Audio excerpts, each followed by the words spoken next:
El filete estaba frío cuando me di cuenta de que ya no me pertenecía la cena. No era solo la temperatura, ni la textura de las patatas, ni la copa de vino que se quedaba intacta delante de mí como un actor que cumplía con el decorado. Era la sensación de invisibilidad, como si alguien hubiese movido las paredes de la habitación un centímetro hacia afuera y yo ahora flotara en ese hueco sin llegar a tocar nada. Había pasado mi vida entera intentando llenar esos huecos, no con palabras bonitas ni con gestos grandilocuentes, sino con trabajo real, noches de despacho, ecuaciones rotas que arreglé con números y esperanzas. Y en esa mesa, en la que mi familia celebraba lo que ellos llamaban el futuro, la historia que querían contar era otra. Mi padre, con ese porte de hombre acostumbrado a mandar sin que la gente notara cómo lo hacía, se puso en pie con la copa alzada. La boca se le dibujó en la misma sonrisa que usaba cuando firmaba contratos y cuando apagaba incendios empresariales. Miró a la sala como quien presenta una obra triunfante, y dijo: me enorgullece anunciar que Nicolás asumirá el cargo de director ejecutivo. Es hora de que una nueva generación tome las riendas. Los aplausos llegaron puntuales. Mi madre aplaudió con lágrimas de orgullo que no sabía si eran por él o por la idea de que todo seguía bien en la foto. Mi hermana aplaudió con una sonrisa tan auténtica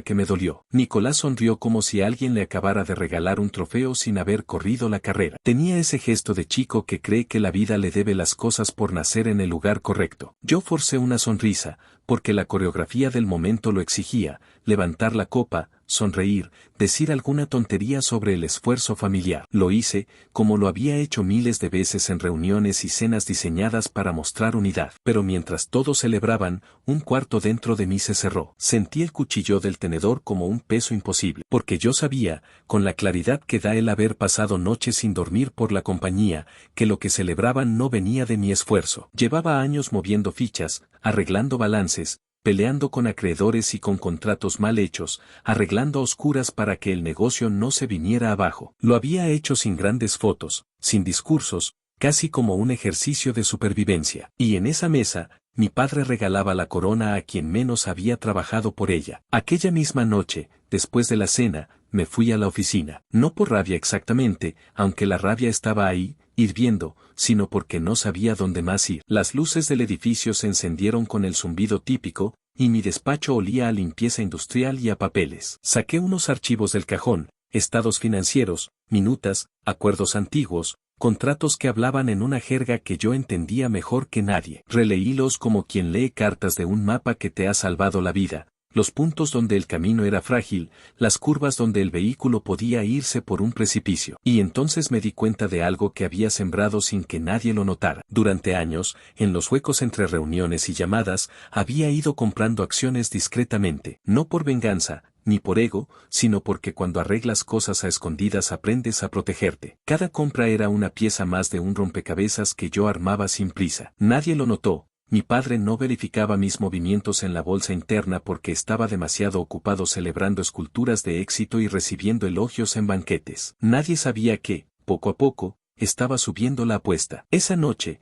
bajo la luz fluorescente, repasé los números. 60%, 120,000 papeletas, firmas de transferencia, registros bancarios. La cifra se recortó en mis manos como una foto. Más de la mitad del paquete accionario estaba en mis manos, legal, inapelable. Me recosté en la silla, con la carpeta temblando. Durante años había hecho el trabajo sucio: comprar, reparar, asegurar. Había jugado largo. Y ahora, mientras afuera la ciudad dormía, algo en mí dio un clic. No se trataba simplemente de recuperar un título. Era un problema de integridad, de decidir qué clase de legado merecía mantenerse. La empresa que yo había salvado en silencio era para pasarla a un heredero que la tratara como un trofeo. No, no podía permitírmelo. Así que hice lo que sabía hacer. Planifiqué. Al día siguiente, la mañana llegó como una maquinaria. Entré a la sala de juntas con la carpeta bajo el brazo. Papá estaba allí con su porte habitual, pero con una vulnerabilidad nueva en la mirada, una especie de sospecha que no terminaba de aparecer. Nicolás lo miraba con esa mezcla de suficiencia y confusión que tienen los que creen que el mundo se les debe. Los miembros del consejo llegaron, con sus trajes planchados y su costumbre de intercambiar miradas frías. La sala olía a café caro y a decisiones que se toman con la suavidad de un cuchillo de acero. Abrí la carpeta como quien abre una caja fuerte simbólica. Les lancé el papel con la seguridad de quien sabe que la ley está de su lado. Creo que todos deberían ver esto,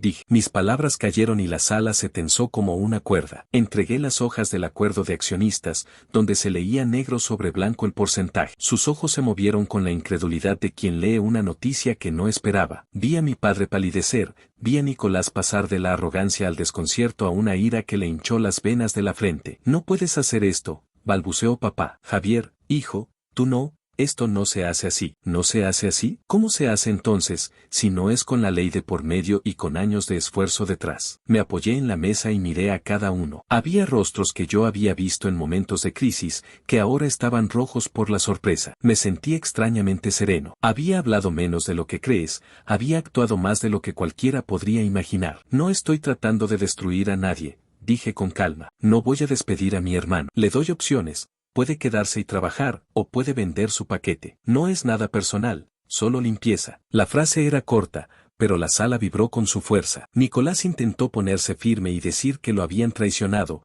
que la familia no se maneja así, que había valores que preservar. Escuché su voz, esa súplica de niño que cree que la vida debería seguir un libreto, pero papá no lo defendió. Había un quiebre en su lealtad, una grieta en la fe. Había puesto a su hijo en el escenario sin mirar las telarañas detrás, y ahora las telarañas le cubrían a él. La poesía de todo esto era amarga. Yo no quería su humillación pública, no quería la victoria sabida por sangre y rencor. Quería, al final, lo que toda persona que amó una cosa quiere, que la cosa sobreviva y sea bien llevada. Si para lograrlo debía ser firme, lo sería. Las semanas siguientes fueron una sucesión de movimientos legales y silenciosas maniobras. Nicolás escogió vender, rabia y orgullo mezclados, aceptó un cheque y una promesa de venganza. Papá se retiró a la soledad de un despacho reducido, a menudo con la mirada perdida en un vaso de whisky. La prensa mordió el hueso y nos dibujó como el viejo culebrón, hermano traicionado, padre herido, hijo despiadado. No contesté a casi nada. ¿Por qué darle espacio a los que gritan y mienten? Dejé que la verdad fuera saliendo, pieza por pieza, contratos que mostraban la casi quiebra del pasado, documentos que hablaban de rescates, el trabajo de esas noches en que yo había cambiado cajas de números por estabilidad. La narrativa se fue reescribiendo lentamente, pero la victoria tuvo un sabor extraño. Recuperé el control operacional, sí, pero perdí la casa. Las cenas eran más cortas, las miradas más tibias, las conversaciones más cautelosas. El éxito no llenaba la ausencia de calor familiar. Esa fue la primera lección dura, que el poder te lo puede dar la ley o los números, pero no devuelve abrazos. Y, sin embargo, mientras firmaba los papeles y ajustaba contratos, algo más se despertó dentro de mí. Ver la empresa funcionar como yo sabía que debía funcionar me dio algo que el aplauso de la mesa de la cena no me había dado, la certeza de que lo que yo hacía importaba. Cada decisión, cada reestructuración, cada ajuste de nómina, era un acto de conservación. Y no había nada más satisfactorio que ver la maquinaria rodar sin chirridos. Fue en uno de esos días, cuando todavía estaba organizando el consejo y reacomodando a los directivos, que recibí un mensaje críptico en el correo interno: revisa la carpeta X, no la abras en público. La firma era antigua, casi desgastada, la caligrafía de mi abuelo. Un escalofrío me recorrió. Abrí la carpeta en mi oficina, a puerta cerrada. Había documentos, sí, pero también una llave metálica pequeña metida en un sobre de papel. Una nota corta decía: cuando la familia te expulse o te celebre, la llave sirve, no la pierdas. Podría decir que no la entendí de inmediato, pero eso sería mentira. Mi abuelo fue un tipo que sabía de juegos de poder y precauciones. Guardé la llave en mi cartera y pensé que sería una herramienta más, un seguro, una curiosidad familiar. No imaginé que a la mañana siguiente iba a hacer la diferencia entre perderlo todo y conservarlo. Porque, como ya había aprendido en la primera batalla, la vida corporativa es exactamente eso, una serie de partidas que no avisan cuando empiezan. Al final de ese primer capítulo de mi revancha, me quedé en la terraza del edificio con la ciudad extendiéndose debajo como una alfombra de luces. Sentí el viento en la cara y la llave caliente sobre la palma de mi mano. No era la llave del tesoro, sino de la responsabilidad. Tenía la empresa, sí, tenía la evidencia de que mi trabajo había salvado aquello que amaba, pero había pagado un precio. Y mientras la noche se cerraba, supe que lo que venía no sería ni dulce ni simple. Había muchos más jugadores en el tablero, muchos que aún no habían mostrado sus cartas. Y Nicolás todavía tenía rabia y tiempo. Guardé la llave en la cartera, apagué la luz y me fui a casa. Tenía la certeza de que, a partir de ahora, cada paso sería observado, cada respiración analizada, y que la historia que había empezado en aquella mesa de la casa, la cena con el aplauso. No terminaría solo con documentos firmados. Era apenas el principio. El despertador sonó con la insistencia de quien no entiende de victorias ni derrotas. Abrí los ojos con la sensación de no haber dormido, aunque la cama juraba lo contrario. Había algo que se movía dentro de mí, una mezcla entre adrenalina y desconfianza. Cuando caminas sobre un terreno recién reclamado, aprendes que lo primero que aparece no es la celebración, sino la sombra. Y la sombra llegó temprano. Encendí el celular, 62 correos nuevos, 14 mensajes perdidos, 3 notificaciones de la junta directiva. Me senté en el borde de la cama y respiré. La noticia de mi consolidación como accionista mayoritario se había esparcido como pólvora. Y la pólvora, cuando encuentra oxígeno, hace ruido. Entre los mensajes había uno de papá. Hablemos. Hoy. Oficina principal. 9:15. Breve. Sin adornos. Como si quisiera evitar escribir hijo. Y otro mensaje, extraño, sin remitente. No dejes la llave. Llévala. Me quedé mirándola sobre la mesita de noche. Era una llave metálica pequeña, vieja, con un grabado casi borrado. La tomé y la guardé en el bolsillo del saco. No iba a ignorar la advertencia de un fantasma. Me vestí como cualquier día. Traje azul marino, corbata discreta, el uniforme de quien sabe que el poder se expresa en la sutileza. Antes de salir, miré mi reflejo en el espejo del pasillo. Mis ojos tenían algo distinto, dureza, pero también claridad. Ya no era el hijo que esperaba reconocimiento, era el hombre que había aprendido que el reconocimiento se gana cuando ya no lo necesitas. El ascensor que olía a traición. La recepción parecía igual, pero no lo estaba. Los saludos eran cortos, las sonrisas tensas, los pasos más rápidos. El ascensor subía como un ataúd vertical hacia el piso 48. Cuando se abrieron las puertas, encontré a Luciano, uno de los miembros del Consejo Financiero, esperándome. Felicitaciones, dijo con una sonrisa que tenía más filo que alegría. Aunque creemos que precipitaste cosas. Creemos. Plural peligroso. Lo precipitado fue no mirar las cuentas hace 3 años. Contesté. Ahora, si me disculpas, tengo una reunión. Me abrió paso. No estaba acostumbrado a que no lo escucharan. Ese tipo de gente piensa que la lealtad siempre sostiene su silla. No saben que, a veces, uno aprende a serrucharla por debajo en silencio. Mi padre. Entré a su oficina. Ese lugar olía a cuero,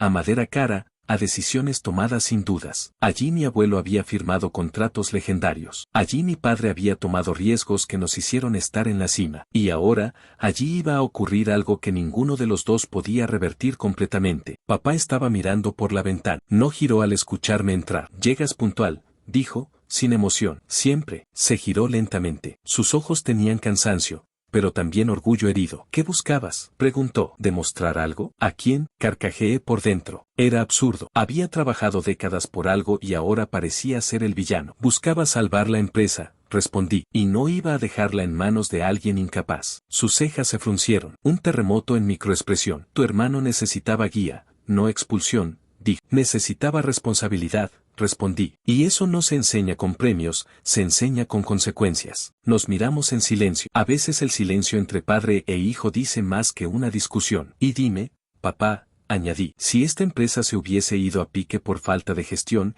¿quién habría pagado? ¿Yo también? No respondió. Eso ya era respuesta. Ven, dijo finalmente. Abrió un cajón secreto al que yo nunca había prestado atención. Sacó una carpeta negra, gruesa, sellada con un cierre metálico. Dentro, carpetas rojas, verdes, azules. Y un sobre blanco. Tu abuelo dejó instrucciones. Para mí. Y para ti. Me extendió el sobre blanco. Lo abrí. El que tenga la mayoría no tiene el poder, solo tiene exceso. El poder está bajo llave. No confíes en quienes aplaudan. Y una tarjeta electrónica, pequeña, de seguridad elevada. Papá gruñó. Yo nunca entendí estas instrucciones. Pero tu abuelo dijo que cuando uno de mis hijos tomara el control, tendría que encontrar la bóveda. ¿Qué bóveda? Levantó el índice. Subsuelo 2. Sala restringida. Nivel rojo. Respiré hondo. Había oído de esa sala, pero creí que eran rumores. Ábrela, ordenó. ¿Y tú? Tú eres el CEO, ¿no? Sus palabras cortaron, pero ya era tarde para pedir suavidad. Los pasillos prohibidos. Me dirigí a los ascensores de servicio. Los pasillos estaban vacíos. Cuando el ascensor descendió al subsuelo,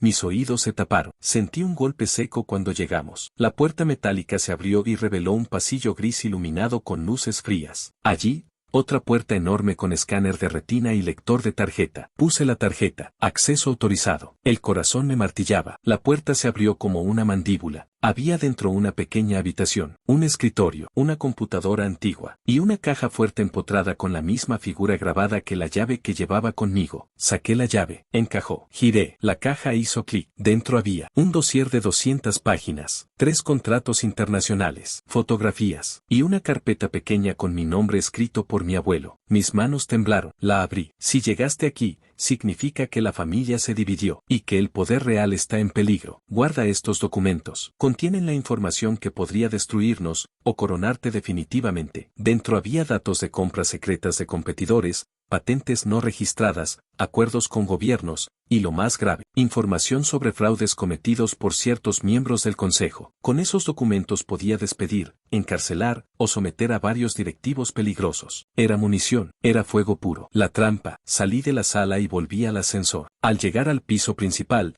había 8 personas esperándome, incluyendo Martínez, el cabeza del consejo. Qué curioso verte por el subsuelo, dijo, falsamente amable. ¿Buscando algo? Alguien lo había alertado. Solo revisando infraestructura, respondí sin parpadear. Martínez sonrió. Su sonrisa era un charco de petróleo. Baja velocidad en infraestructura. Suben acciones. Buen trabajo, susurró. Era amenaza, vestida de comentario casual. La emboscada legal. A las 3 de la tarde, una notificación del Departamento Legal. Solicitud extraordinaria. Revisión del nombramiento del CEO. Posible revocación. Me reí amargamente. El golpe no vendría de la familia, vendría del consejo. Yo sabía jugar. Entré a la sala de juntas. Los presentes tenían papeles, abogados, y sonrisas asesinas. Señores, anuncié, antes de votar cualquier cosa, deben revisar estos documentos. Puse la carpeta sobre la mesa. La abrieron. Sus rostros cambiaron color. Esto, ¿de dónde sacaste esto? Susurró Martínez. Fuente interna. Respondí, nivel superior. No puedes usar esto como coacción, espetó otro. No lo hago, solo notifico. Y si quieren hablar de revocaciones, hablemos también de responsabilidad penal. Silencio. Mi nombramiento se mantiene,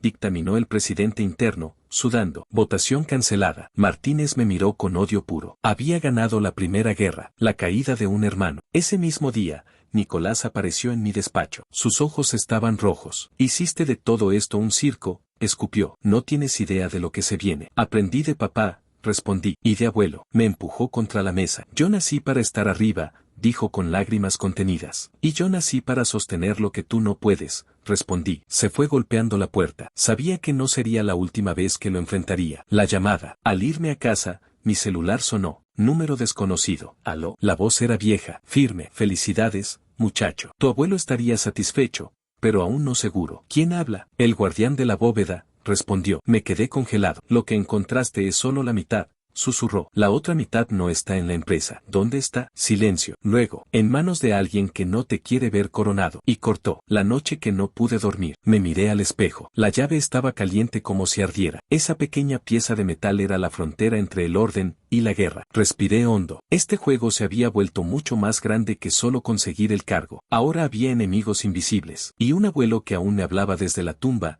trazando rutas. La llave brilló bajo la luz, y supe, al día siguiente, no iba a despertar un CEO, iba a despertar un rey en un tablero lleno de serpientes. Desperté con la misma sensación que la mañana anterior, pero ahora no había duda, el juego había cambiado. La llave ya no era solo un objeto metálico, era un símbolo de autoridad, de información y, sobre todo, de control. Cada paso que daba, cada movimiento que hacía podía provocar reacciones que iban desde aplausos hasta caos absoluto. La empresa, la familia, todo estaba en un delicado equilibrio sobre el filo de una navaja. Encendí la computadora y abrí los correos pendientes. Más de 100 mensajes, la mayoría del consejo y del equipo legal. Todos parecían cortos, tensos, con frases inconclusas como si alguien estuviera midiendo sus palabras antes de enviar. Entre ellos, uno destacó, un correo sin remitente visible, con el asunto, el tablero se mueve. Abrí el archivo adjunto. Era un diagrama con conexiones de todas las subsidiarias, contratos internacionales y movimientos financieros ocultos de la familia y la empresa. Cada línea tenía un código de colores, y entre esos códigos, encontré anotaciones que solo alguien con pleno conocimiento interno podría hacer. Mi abuelo había dejado instrucciones más allá de lo que imaginaba. La primera maniobra. No tardé en organizar una reunión privada con el Departamento de Seguridad Corporativa. Necesitaba confirmar que nadie estaba interceptando mis movimientos ni filtrando información antes de tiempo. La oficina estaba vacía, las persianas bajadas. El ambiente era pesado, lleno de la tensión que solo se siente cuando todos saben que algo grande está por suceder. Señor Marcos, dijo Valdés, jefe de seguridad, ¿la reunión es urgente? Sí, respondí. Necesito saber quién tiene acceso a la bóveda y a los sistemas de control. Valdés hizo una pausa y luego asintió. Trajo un reporte con credenciales, horarios de acceso y registros de entrada a todas las salas restringidas. Mientras lo revisaba, noté algo que me hizo fruncir el ceño. Había intentos de acceso no autorizados la noche anterior, y los registros apuntaban a alguien muy cercano, alguien de confianza para papá. Esto no fue accidente, dije en voz baja. Alguien intentó entrar mientras yo estaba fuera. Valdés levantó las cejas. ¿Quiere que haga seguimiento? Sí, pero con discreción. Nadie debe saber que estamos investigando. El primer movimiento en este tablero de serpientes no podía fallar. Cada paso en falso, cada filtración, podría costarme el control que recién había adquirido. La traición más cercana. Al mediodía, Nicolás apareció en mi despacho. Su rostro estaba impaciente, mezclando furia y desconcierto. ¿Sabes que papá me eligió para CEO? Dijo, como si intentara recordarme que yo era secundario. Lo sé, respondí calmado. Y también sé que eso no significa que tengas control absoluto. Tú no entiendes, gritó. Nadie puede tomar decisiones sin mí. Exactamente, nadie, repliqué. Por eso estoy aquí. Sus ojos se llenaron de odio. No vas a salir impune. Depende de ti, dije con una sonrisa que no llegó a mis labios. Depende de cómo juegues. Se marchó golpeando la puerta. Su furia era evidente, pero lo más importante era que subestimaba mi posición. El mensaje del guardián. A media tarde, recibí un mensaje de texto encriptado. Solo decía, no confíes en nadie que use aplausos como escudo. El verdadero poder está en lo que guardas. Sabía que venía del guardián de la bóveda, aquel misterioso aliado de mi abuelo. No daba más detalles, pero la advertencia era clara. Los movimientos que yo hiciera debían ser calculados, precisos y silenciosos. Abrí la carpeta que me había dado papá y revisé cada contrato, cada acuerdo, cada plan de contingencia. Todo estaba ahí, nombres, fechas, cláusulas que podían cambiar la estructura de la empresa en minutos. El poder ya no dependía de títulos ni aplausos, dependía de información y ejecución. El primer contraataque. Decidí moverme. Llamé a los abogados internos y al equipo financiero más cercano. Les pedí preparar un informe completo de la situación, qué áreas estaban vulnerables, qué decisiones se habían tomado sin mi conocimiento, qué contratos podían invalidarse. Todo debía estar listo antes del final del día. Mientras trabajaban, llamé a Nicolás. Quiero hablar, dije. No tengo tiempo para tus juegos, respondió. Esto no es un juego, es el futuro de la empresa y tu familia. Y la verdad es que la llave que nadie vio venir ya está en mis manos. ¿Qué quieres decir? Preguntó, con un hilo de preocupación en la voz. Quiero que entiendas que el control no es quien aplaude, sino quien decide, dije, dejando que el silencio hablara por mí. Cortó. Sabía que el golpe había calado. El tablero de serpiente se mueve. Al cerrar mi laptop, miré por la ventana. El sol caía sobre la ciudad, reflejándose en los edificios como si cada luz fuera un ojo observando mis movimientos. La empresa estaba llena de serpientes invisibles, aliados que podían traicionar, enemigos ocultos, familiares confundidos entre la lealtad y la ambición. Mi abuelo siempre decía que el poder no se gana con fuerza, sino con paciencia y estrategia. Hoy entendía cada palabra, cada contrato que revisé, cada documento que guardé. Cada movimiento que hice estaba colocando las piezas exactas para un control que nadie podría disputar. Al salir de la oficina, sentí algo extraño, la sensación de que alguien me seguía. Cada paso era observado, cada decisión era medida, pero ya no me intimidaba. Había aprendido que en este tablero, quien controla la información controla el juego. La noche que todo cambió. Esa noche, antes de dormir, revisé de nuevo la carpeta. Dentro, había un sobre que antes no había notado. Tenía mi nombre escrito en letra de abuelo, con tinta negra, precisa. Al abrirlo, encontré un mapa de la empresa, entradas secretas, salas restringidas, puntos de acceso a información crítica. Esto es más de lo que esperaba, murmuré. Mi teléfono vibró, una llamada anónima. La voz al otro lado era firme, calmada. Si crees que tener la llave es suficiente, estás equivocado. Todavía queda un movimiento que no has visto. Colgué. Mi corazón latía con fuerza, pero ahora con claridad. El juego apenas comenzaba, y mientras me recostaba en la cama, la llave brillaba bajo la luz de la lámpara, recordándome que el poder verdadero siempre está oculto, hasta que decides usarlo. El sol apenas se levantaba sobre la ciudad cuando entré a la oficina. Había una calma engañosa, el tipo de silencio que precede a una tormenta. El equipo trabajaba como siempre, tecleando, revisando reportes, sin saber que el tablero de juego acababa de cambiar y que las piezas más importantes ya no estaban bajo su control. Caminé por los pasillos como si nada hubiera pasado. Nicolás estaba en su despacho, revisando papeles, intentando aparentar confianza. Me detuve unos segundos frente a su puerta, observando cómo sus manos temblaban ligeramente sobre el teclado. No lo sabía, pero la llave que había encontrado me daba más poder del que él imaginaba. Los aliados inesperados. Decidí empezar con lo seguro, identificar quién estaba realmente a mi lado. Hablé con los gerentes de área, uno por uno, con calma, con preguntas indirectas. Quería ver sus reacciones, medir sus lealtades. Algunos se mostraron demasiado complacientes, otros demasiado ansiosos, y unos pocos mostraron signos claros de nerviosismo. No se preocupen por lo que pasó ayer, les dije en una reunión privada. La empresa sigue funcionando, y necesito su apoyo para garantizar que todo esté bajo control. Lo que no sabían era que ya había comenzado a ejecutar pequeños movimientos que cambiarían la dinámica del poder. Códigos de acceso ajustados,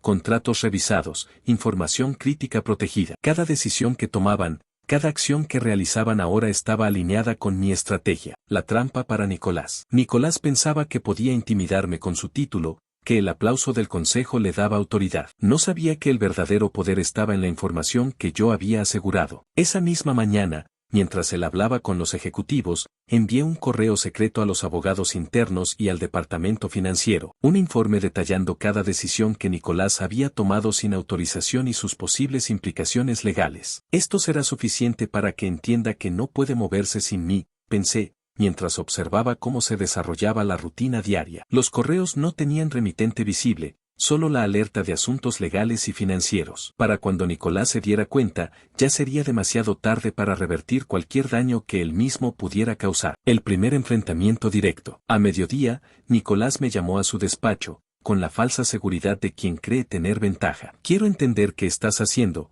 dijo, con un hilo de autoridad que ya no tenía. Esto no puede seguir así. Claro, Nicolás, respondí calmado. Pero antes de explicar, necesito que reconozcas algo. ¿Qué? Dijo, frunciendo el ceño. Que el control no depende de aplausos ni títulos, dije. Depende de la información, de la ejecución, y de quien realmente entiende la empresa por dentro. Sus ojos se abrieron ligeramente, pero intentó ocultarlo. ¿Qué quieres decir con eso? Que todo lo que hoy crees que está bajo tu mando, en realidad ya tiene dueño, dije, dejando que el silencio llenara la habitación. Y ese dueño soy yo. Reforzando mi posición, salí de su despacho y me dirigí a la sala de sistemas. Cada servidor, cada acceso a datos críticos, estaba bajo mi control directo. Verifiqué que las restricciones estuvieran activas, que cualquier intento de acceso no autorizado quedara registrado. No se trataba de intimidar. Se trataba de garantizar que la empresa no pudiera avanzar sin mí. Mientras revisaba los registros, un mensaje encriptado apareció en mi pantalla. Bienvenido al siguiente nivel. Observa y aprende. La pieza que falta aún está en movimiento. Era mi abuelo nuevamente,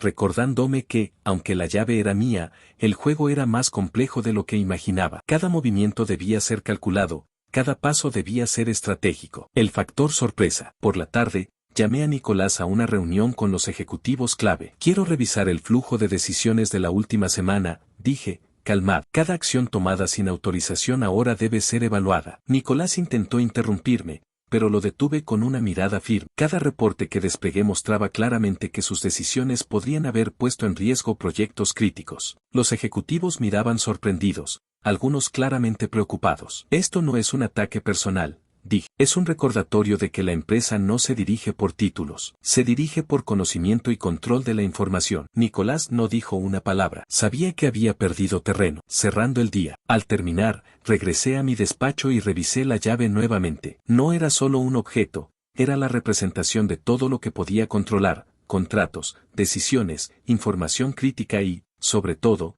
la mente de aquellos que pensaban tener el poder. El tablero estaba listo. Las piezas se movían, pero nadie aún entendía quién estaba realmente al mando. Mientras el sol se ocultaba, recibí un último mensaje. La tormenta se acerca. Prepárate para el momento en que todas las piezas queden visibles. Sonreí. Sabía que el próximo movimiento cambiaría todo. El día comenzó como cualquier otro, pero la calma era solo una fachada. Desde mi despacho, observaba el movimiento de la empresa, como cada acción de Nicolás y su equipo estaba condicionada por los límites que yo había establecido sin que nadie lo notara. Era como ver un tablero de ajedrez gigante donde todas las piezas se movían solas, excepto por mí, que era el único que realmente jugaba, sembrando dudas. Mi primer movimiento fue simple: correos anónimos, pequeñas alertas sobre decisiones que requerían verificación, notas sobre contratos pendientes, recordatorios de auditoría. No tenían remitente, solo el efecto deseado: sembrar la duda. Cada gerente, cada ejecutivo clave, comenzó a cuestionarse. ¿Qué estaba pasando? ¿Quién estaba detrás de esto? La tensión crecía y Nicolás se mostraba cada vez más inseguro. Caminé por los pasillos con la serenidad de quien sabe que ya ha ganado la mitad de la partida. Los empleados miraban sus pantallas, preocupados, revisando correos, sin saber que el verdadero jugador estaba justo delante de ellos, exponiendo la incompetencia. Decidí que era momento de actuar más directamente. Convocé a Nicolás a la sala de juntas con los jefes de departamento presentes. Vamos a revisar las decisiones críticas de esta semana, dije, con la voz calmada pero firme. Cada acción tomada sin autorización ahora debe ser discutida. Desplegué los reportes que había recopilado en secreto: decisiones incompletas, contratos firmados sin respaldo legal, pasos que podían haber comprometido proyectos estratégicos. Cada error quedaba registrado, cada riesgo evidente. Los ejecutivos intercambiaban miradas, y Nicolás, que hasta entonces se había mantenido confiado, empezó a sudar. No entiendo, dijo, con una mezcla de incredulidad y nerviosismo. Esto no puede ser cierto. Sí, es cierto, respondí, con calma. Y es la razón por la que el control de esta empresa nunca debe depender de un título o un aplauso. La sala quedó en silencio. Nadie sabía qué decir. Nicolás intentó justificar cada acción,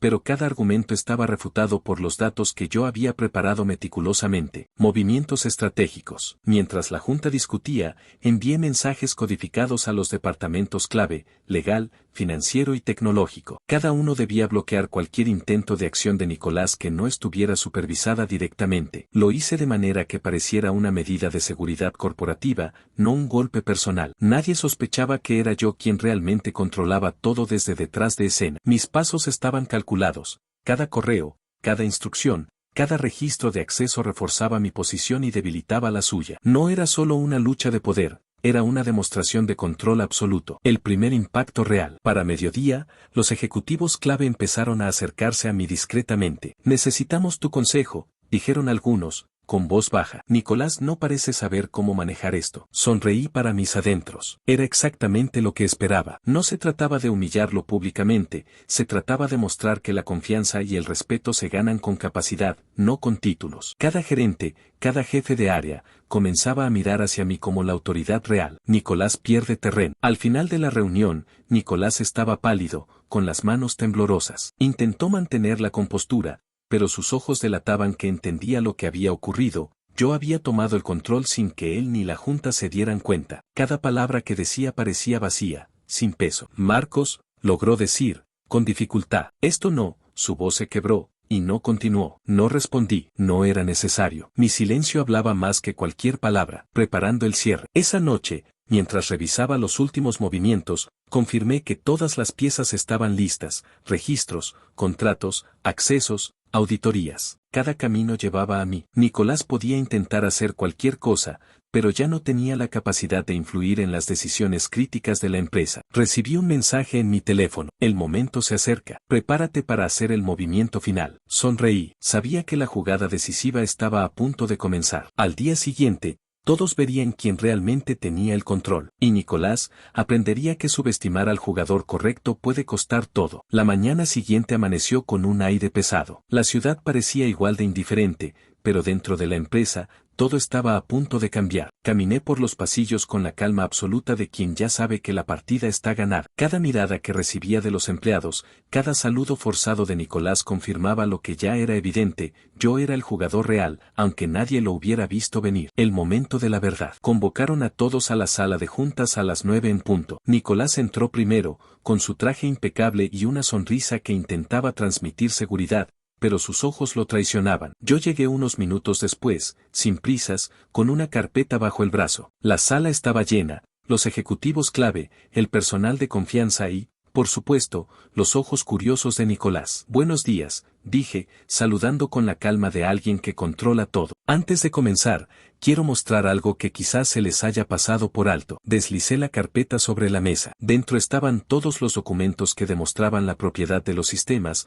los contratos, los accesos y las auditorías que había preparado en secreto. Todo en regla, todo legal, todo vinculado a mí. El murmullo comenzó inmediatamente. Algunos ejecutivos intercambiaron miradas nerviosas, mientras Nicolás palidecía. ¿Qué significa esto?, preguntó, intentando aparentar autoridad. Significa, respondí, que quien tiene el control real de la empresa no es un título ni un aplauso, sino quien conoce y domina cada engranaje de su funcionamiento. El poder en mis manos. Con un solo gesto, activé el acceso a los sistemas críticos frente a todos. Los servidores, las plataformas digitales, los contratos de proveedores, todo respondía solo a mis credenciales. Nicolás tocó su laptop, intentando cambiar algo, pero cada acción estaba bloqueada automáticamente. No había manera de revertirlo. Marcos, esto no puede ser legal, dijo, con la voz quebrada. Legal es exactamente lo que he preparado, respondí, y completamente verificable por nuestro departamento legal. Los ejecutivos no necesitaban escuchar más. Sus miradas se dirigieron hacia mí. Era evidente quién tenía la llave de la empresa. Nadie cuestionaba la autoridad, nadie discutía. Incluso Nicolás comprendió, aunque con dolor,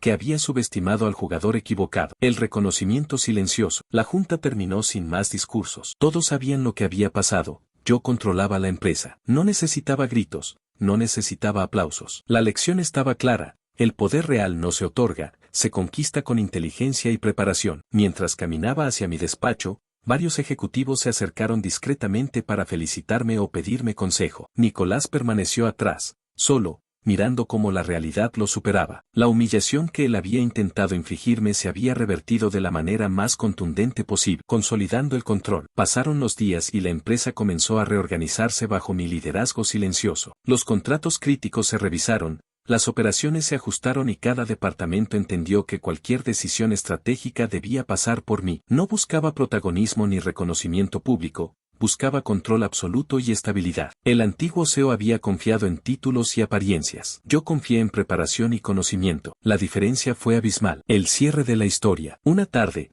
mientras Nicolás intentaba mediar con un proveedor sin éxito, me senté en mi escritorio, respirando profundamente. La llave que nadie vio venir estaba finalmente en mis manos. Cada paso, cada estrategia, cada decisión calculada había culminado en este momento. No hubo aplausos, no hubo titulares, solo la certeza silenciosa de que yo era el que realmente mandaba. Y mientras miraba por la ventana a la ciudad, entendí algo fundamental: el poder no se anuncia, se ejerce.